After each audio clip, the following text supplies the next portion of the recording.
Hey, my name is Yusuf. Thank you so much for having me. It's a pleasure to participate in the festival. I've done several readings for festivals over the past year, and I pretty much say the same thing at every reading. I just feel like it's such a sadness to me that I can't be there in person.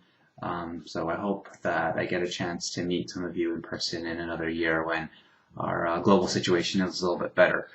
So I'm just going to read some poems from my first collection. I hope you enjoy them. I've tried to choose poems that I think lend themselves well to being read aloud, and I've also chose some poems that I don't think I've ever read before out loud. I hope you enjoy them. The first poem is called Love Sonnet for Light. I know a star in Andromeda broke every color in your heart, that you shivered yourself to sleep in a meteor's crevice or moon's crater whose dust is now my skin.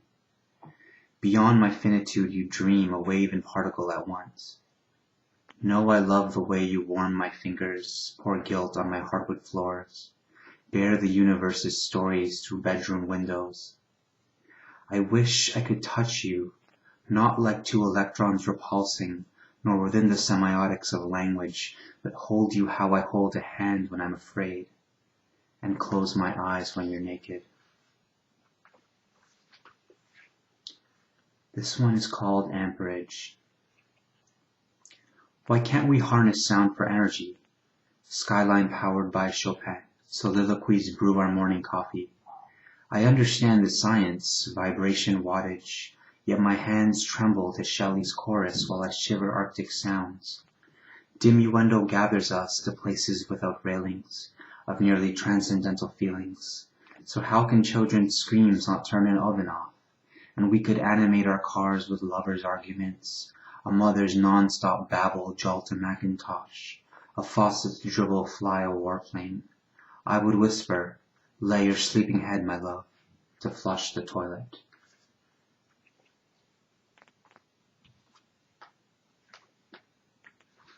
And this is another poem that I like to read aloud.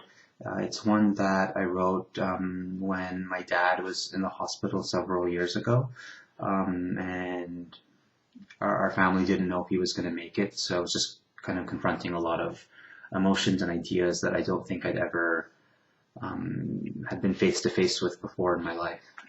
So that's where this poem came from. Glossary of Air. Words are scarce in our economy of air. Your eyes resurface, gulp the hospital's austere light, dive back into body with your sun on the horizon.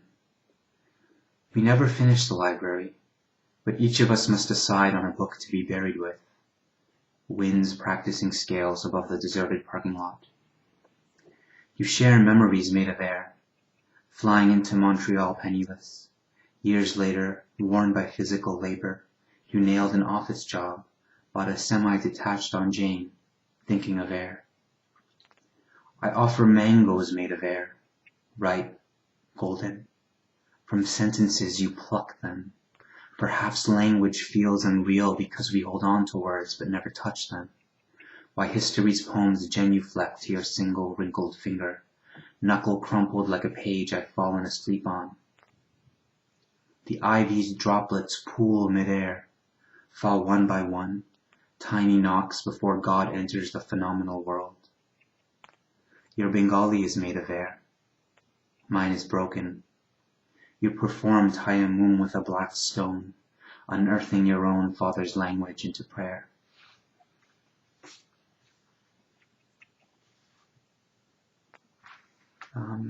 Hopefully I'm not boring you. Thank you so much for listening.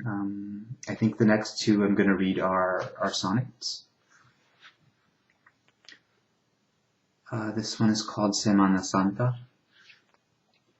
Perched on a hawker's wrist, the golden watches tick in chronologic bliss. A block away, a girl is late for mass, turning stones to butterflies with a kneeling kiss.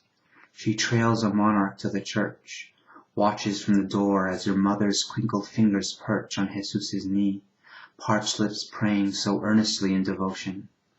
She foresees the vision her mother will see once the children are tucked in bed. A flock of gold and silver watches flutter through the air, Unfastened wristbands flap beyond her blistered palms. She'll wake, mouth thin as a minute hand, and utter songs. The sun will pour like sand through her bedroom window. Juxtaposition to a slummy bar. A woman glugs a beer, wipes mouth, leans in and slurs. Tomas, todos somos putas. And this one is called Reading Borges on the Moon. Its darkened faces lucent, craters laddered and cliffs escalated, electric boardwalk to sublunar oceans, a stroll in our light gravity. You remembered Un Brunido Disco in your poetry, but your moon is not my moon. The one Plato marveled at when he respited from his nyctophobia, a burnt corona that blinded Homer, who couldn't spurn the beautiful, or the madder moon's omen in the sky after the Battle of Butter. Dream tigers prowled among poachers of starlight. In the future, I find a field of deserted moon rock and sit on a beach chair at dusk to read Borges, or to gaze at the earth, a moon to me now, scorched white from the old fires.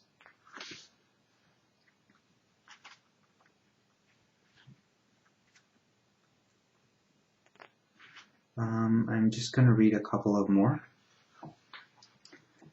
Excuse me. This one's called Love Poem for Misaiva's Hijab.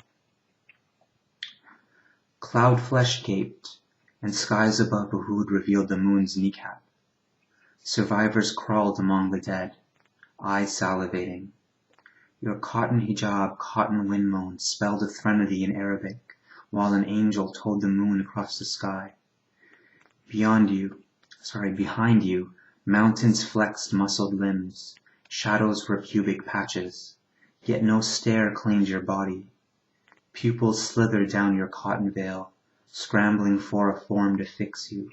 Even I can't right your hair, each tress a bridge to heaven's door, although I gather fallen strands which curl their English cursive. And this is the last one I'll read. It's the longest poem in my collection. I don't think I've ever read this one out loud, so hopefully you take something away from it. This one is called Surah. I'm intimate with 3 a.m. Outside my window, a garden rose glowers at her blemished petals, dreaming of bouquets. Potholes plot assassinations of car tires, and street lamps listen to all confessions. Shadows cling to conspiracies of light. On the dead-end street, a solitary stop sign wishes it wasn't born with a broken heart. A parking meter whispers its prayer before bed. In the name of God, most gracious, most merciful, thee do we worship, and thine aid do we seek. The tungsten moon inhales its tidal breath to steal the firmament's architecture, where a shooting star screams a valediction as an orbit drags it to the sun. A white dwarf who recalls the warmth in the singularity's womb. Young binary stars declare their love and serenade beloveds with a prayer. Will they wait till heaven shall come to them in canopies of cloud, with angel rank on rank? A stoic traffic signal blinks, and a hydrant waits to prove its valor. Pebbles breed. In forgotten alleys, discarded syringes hope for resurrection, while isosceles shards from 3 broken beer bottles dream of being puzzled whole again. They chant a prayer. In the name of God, most gracious, most merciful, who holds all things in the heavens and on the earth, who holds the east and the west, therefore, whichever way you turn, there is our face. The remnants of a party linger in the tenements. A half-smoked cigarette balanced on a balcony rail dreams of the city on fire. An empty bottle of spiced rum hums a lullaby to which vermin droop their eyes. Silver fish flit through slits in the caulk. A spider knits a gossamer bed. Its heartbeat lures incautious creatures to sleep. A beetle sharpens its pincers before a prayer. If clouds approach wherein there is darkness and lightning, They thrust their fingers in their ears to blunt the thunder's peal. In a musician's hallway, a piano and saxophone cuddle, snoring a harmonic scale. Jazz notes sleep too, worked ragged in ragtime and syncopation. An acoustic guitar tunes its lower E string and strums the meaning of life in A minor. On the coffee table, a parched pen dreams that poetry sutures sundered hearts. It murmurs its sleepy prayer. Thenceforth where your hearts hardened into rock are harder still, for among the rocks there are some from which rivers gush forth. Others there are when cleft asunder send forth water, and others which sink in awe of God. Air paints and repaints the velvet coats of midnight.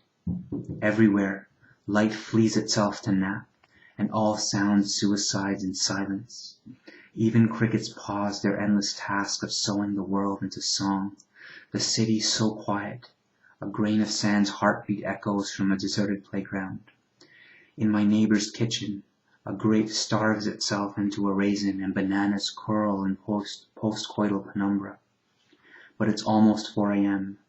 My dream catcher mourns the hours and whispers its final prayer before bed.